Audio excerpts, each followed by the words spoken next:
Tako je nekdaj na Pungartu pela in plesala metliška mladež.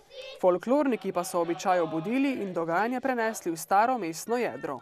Vsaka čast, tako je treba skrbeti za svojo identiteto, ne. Ker je metliška folklorna skupina Ivan Navratil edina v Beli krajini, ki ohranja in izvaja metliško obredje, si folkloristi prizadevajo, da bi ga vključili v nacionalni program in da bi ga zaščitili tudi pod UNESCO. Ta stvar je v teku in računamo, da bo letos to tudi uradno postalo. Porok, da se bo metliško ljudsko izročilo zagotovo ohranilo, pa so člani pred kratkim ustanovljene otroške folklorne skupine.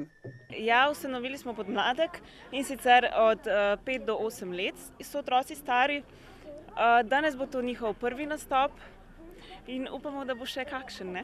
Velikonočni ponedeljek je po tradiciji namenjen druženju, zato se je na metliškem glavnem trgu včeraj zbralo veliko gledalcev. Po običaju so jih plesalci zajeli v kolo, odkupiti pa so se morali z denarjem. Mnogi so se pridružili plesalcem v kolu in skupaj z njimi zapeli.